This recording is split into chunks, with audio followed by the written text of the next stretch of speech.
Los coches cada vez son más rápidos, motores más potentes, más tecnología, más velocidad punta cada año. Y sin embargo, los camiones de carga llevan décadas moviéndose prácticamente igual. No por falta de motor, algunos superan los 700 caballos de fuerza. En Europa esa cifra ni siquiera es una costumbre. Es ley para casi todos los camiones pesados, sin importar la marca. Entonces, ¿por qué casi ninguno pasa de los 90 km por hora? El número que no es costumbre, es ley. En la Unión Europea es directamente obligación legal. Todo camión pesado de las categorías N2 y N3 tiene que salir de fábrica con un limitador que le impide superar los 90 km por hora. Da igual la marca. Volvo, Scania, MAN, DAF, Mercedes, Iveco. Si el camión entra en esa categoría, ese techo viene de serie, no es una opción. Y el patrón se repite aunque cambien las reglas. En México, la ley federal marca 80 km por hora para el transporte de carga. En Estados Unidos, ni siquiera existe una norma federal que obligue a instalar limitador. Y aún así, la mayoría de las grandes flotas se autoimponen un tope parecido por su cuenta. Gobiernos distintos, continentes distintos, decisiones distintas. Y todos terminan clavando la aguja casi en el mismo sitio. El motor nunca fue el problema, y aquí es donde la cosa deja de tener sentido a simple vista. Porque estos camiones no son precisamente débiles. Un Volvo FH16 puede llegar a 780 caballos. Un Mercedes Actros hasta 625. El Scania Super toca los 560. El DAF XF ronda los 530. Motores brutales, capaces de mover 40 toneladas, cuesta arriba sin despeinarse. Así que la pregunta cambia.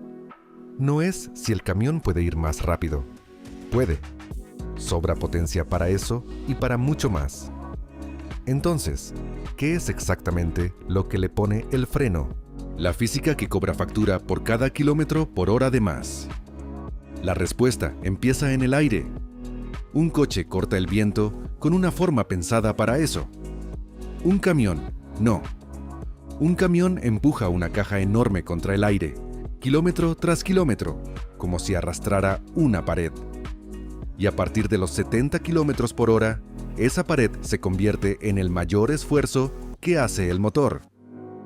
Hasta 2/3 de toda la fuerza del camión se va únicamente en abrirse paso contra el viento.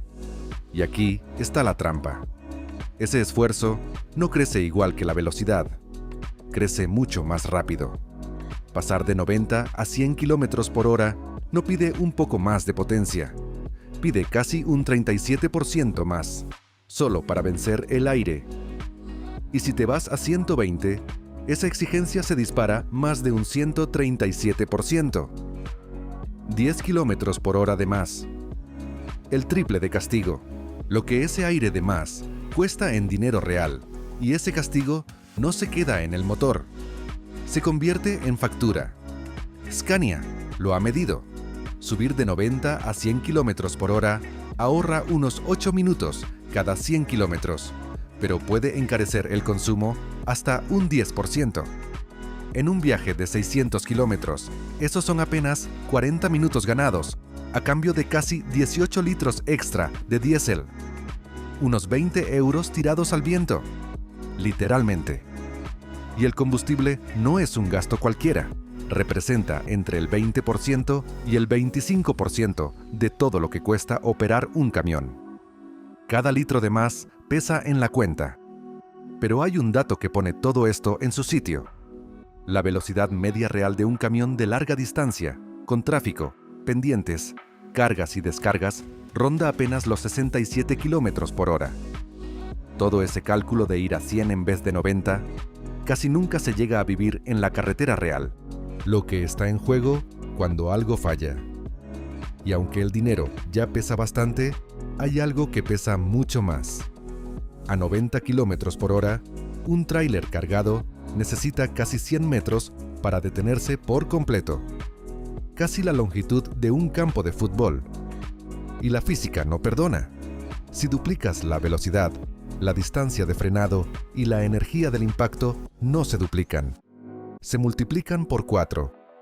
Con carga a bordo, el peligro cambia de forma. Un remolque lleno tiene el centro de gravedad mucho más alto que uno vacío, y con eso basta. Un giro brusco, un cambio de carril mal calculado, y ese peso extra puede desplazarse de golpe. Los estudios de seguridad vial lo dejan claro. Un tráiler cargado es hasta 10 veces más propenso a volcar que uno vacío. No hace falta ir muy rápido para que un descuido a 100 km por hora termine con las ruedas en el aire. Y los neumáticos tampoco perdonan. Cargar peso y sumar velocidad genera calor, mucho calor, dentro de una goma que no está pensada para aguantar las dos cosas a la vez. Ese calor acumulado es una de las causas más comunes de reventones en carretera. Silenciosos hasta el segundo en que dejan de serlo. Por eso el limitador no es un capricho legal ni una traba burocrática. Es, casi literalmente, un seguro de vida. Los camiones que circulan con él activo registran hasta un 50% menos de accidentes relacionados con la velocidad. Y en Europa, los siniestros con camiones pesados representaron casi el 14% de las muertes en carretera en un solo año. Con un detalle que lo cambia todo. Casi el 90% de esas víctimas no iban dentro del camión. Ese límite no protege solo al conductor. Protege a todos los que comparten la carretera con él. Cuando alguien sí rompió el límite. Y sí, alguien ha roto este molde por completo. El Volvo Iron Knight llegó a los 276 km por hora. Casi 2.400 caballos de fuerza metidos dentro de una carrocería con forma de camión. Motor de dragster, aerodinámica trabajada al milímetro, un chasis reforzado que no tiene nada que ver con el que carga mercancía todos los días. La prueba de que, técnicamente, sí se puede.